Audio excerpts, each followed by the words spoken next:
আসসালামু আলাইকুম। আমরা দুপুরের দিকে রওনা দিলাম। আজকে সি বিচে যাব সামারাকে বলেছি। কিন্তু লিফটের মধ্যে এসে সামারা নোটিস করে সে তার বাসার পরা স্যান্ডেল পরে বের হইছে। অ্যান্ড বাচ্চাটা আমার লিফটের মধ্যে কেঁদে ফেলে দিয়েছে আমাকে জড়িয়ে ধরে।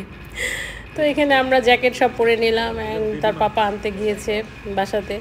অ্যান্ড আমরা পৌঁছে গেলাম, প্রায় 2-2.5 ঘন্টা লেগেছে। মরিব বিচ এটা। তো ভীষণ সুন্দর একটি জায়গা, বসে থেকে গল্প করা, আড্ডা দেওয়া। কিন্তু আসলে রাস্তাটা খুব দীর্ঘ একটা পথ অ্যান্ড একটু তো ট্রাফিক ছিল বেশ। তো এখানে আমরা পৌঁছে গেলাম। পৌঁছে গিয়েই আমরা আসলে খেতে বসেছি, কারণ আমরা দুপুরের দিকে বেরিয়েছি, সকালবেলা নাস্তা করেছি। তো দুপুরে এভাবে কেউ কিচ্ছু খায় নাই অ্যান্ড গাড়ির ভিতরে আমাদের প্রচণ্ড ক্ষুধা লেগে গিয়েছিল আসার সময়। তো এসে এখানে আমি এটা তেলাপিয়া মাছ ফ্রাই, এটা ম্যাগি নুডলস, এটা পাপড়িক, তো নাসি গোরেং পাপড়িক, এগুলো অর্ডার করে খেলাম। মাছটা ভীষণ ফ্রেশ। মানে সি বিচে যাবো আর আমি মাছ খাবো না তা তো হবে না। আমি দুনিয়ার যেখানেই যাই, আমি যদি মাছ পাই তাহলে আমি মাছ খাই, মানে আমার এত পছন্দ। তারপরে আমরা সেখান থেকে চলে এলাম সি বিচে।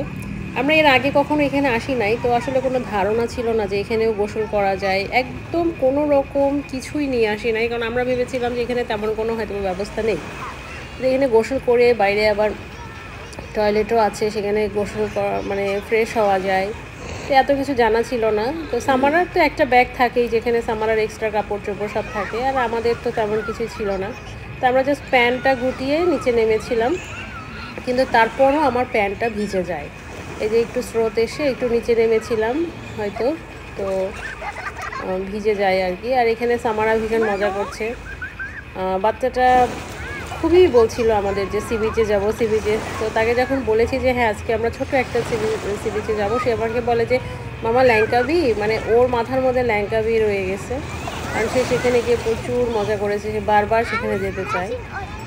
তো সে সেখানে গিয়ে একরকম প্রাণ ফিরে পেল সামারা। এই যে ভীষণ নাচছে, একা একা খেলছে, কোনোভাবেই এখান থেকে সে আসবে না, সেখানেই সে থাকবে।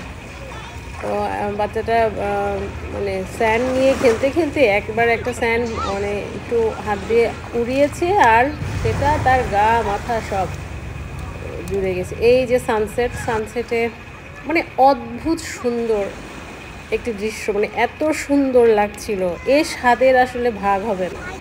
মানে এটা আসলে না দেখলে না ইয়ে করলে বোঝার উপায় নেই। আমার এখানে একা একাই আমার বাচ্চাটা স্যান্ড নিয়ে খেলছে। এইখানে খেলতে গিয়েই সে মাথার উপরে দিয়ে মানে স্যান্ড দিয়ে পুরো গোসল করে এমন অবস্থা হয়ে গেছে। তো প্রচণ্ড সুন্দর একটি বিকেল আমরা কাটালাম। আসলে বাচ্চাটার জন্যই তো, তার যেটা ভালো লাগে। আমার মেয়েটা একা একাই বসে থেকে খেলছে, একা একাই স্যান্ডগুলো নিয়ে নিয়ে খেলছে। এত ভালো লাগছিল আমার দেখতে। সে কোনোভাবেই আসবে না। সন্ধ্যা গড়িয়ে গেছে, আমরা বললাম যে এখন তো রওনা দিতে হবে, মা চলো। সে বলে মামা তাহলে আমি আবার আসবো, এখানে আমি আবার আসতে চাই, বারবার আসতে চাই। মানে এত ভালো লাগছিল। তো সেখান থেকে তাকে একদম ফ্রেশ করে ওয়াশ করিয়ে দিলাম। দিয়ে আমরা ওখানে বসে আমি আর সামারা একটি ডাব খেয়েছিলাম। তো ওখানে রেখে এখানে চলে এসেছে। আমার মেয়েটা মনে করেছে যে ওটা ভুল করে রেখে আসছিল, সে বারবার ওখানে যাচ্ছে দেখতে। তো ওকে বললাম যে বাবা ওটা শেষ হয়ে গেছে, ওটা রেখে আসছি। এখানে এসে আমরা একটু হালকা পাতলা বার্গার টার্গার খেলাম। এখন এসে আমি খেয়াল করে দেখলাম যে আমার প্যান্টটা ভিজে গেছে। তো এই অভাবে তো যাওয়া অসম্ভব ব্যাপার, না হলে আমার একদম ঠান্ডা লেগে যাবে গাড়িতে।